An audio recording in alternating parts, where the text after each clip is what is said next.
It's Tuesday, April 21st, so this is probably going to be a quick video today. I am really tired from school. I've been back for 2 days and I'm just like, I don't want to go anymore. But I wanted to talk about a few things. First things first, talk about a couple of episodes of How to Get Away with Murder. One thing you were talking about, I think it was episode 5, and you were talking about the jury selection thing, with the episode where they were selecting the jury. And I found that really interesting because I watch quite a lot of American crime dramas, and not a lot of them focus on that sort of stuff. They don't they focus on solving the crime. They don't focus on what happens afterwards.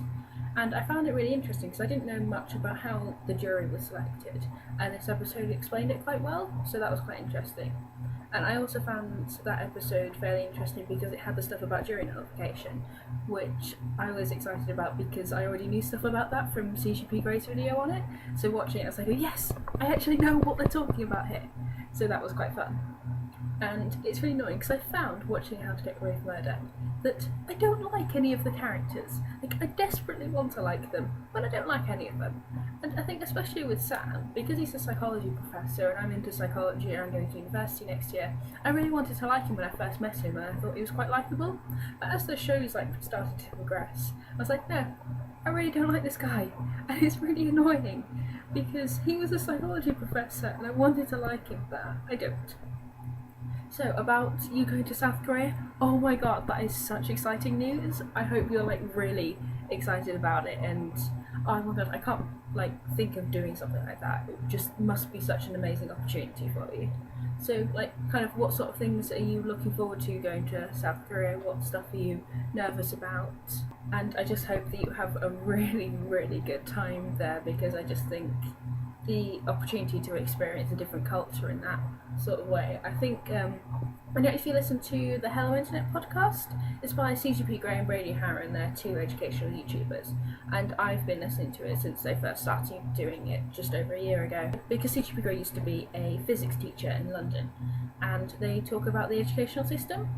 And I found it quite interesting. They were talking about how languages are taught, and I'm a person who learned German for 5 years and French for 4 years, and after that I haven't done it in about 18 months. I know nothing. I cannot remember pretty much anything that I learned in those lessons, and this is something they were discussing quite a lot. They were discussing how people don't retain that knowledge, so languages aren't taught in a good enough way in high schools, because kids just don't retain the information. They're learning loads of different languages, and afterwards there's no point because they don't remember any of it. They can't use the language. And I think CGP Grey was offering an alternative way of teaching languages, because people often say that it's good to learn languages because you learn about different cultures, which I think I agree with, but they were talking about how a better way to learn about different cultures would be to do something like you're doing with the exchange program, and then you're just submerged in this other culture and you get to experience it, and that's such a better way of learning about different cultures, and I'm just so excited that you have this opportunity to do it. And I think they were also talking about how, I'm going a bit off topic, how languages are also taught, so you learn about how grammar actually works. It's not until you learn a different language that you learn how your own language's grammar works. And I found this when I first started learning French, and I think even as it got further on, French was the language that I enjoyed more. And just learning about these little things, oh, that's what they do in English. And I was like, wow, I can't believe I didn't know this stuff before. I think when I first started learning French, I was 12, 13 at the time, and I didn't know when you used a in front of a word or when you used an. And that's how I found it out in French, because they were giving examples how it's learned in English, so you could learn how to say different things in French. And I was like, how did I not know this before?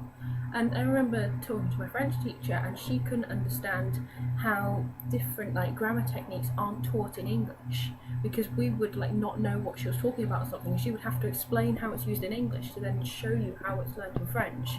So I think, I love languages, but they are not taught well in schools whatsoever. So I hope you have a good week and you enjoy your just amazing opportunity to go to South Korea, and I will see you on Friday. Bye!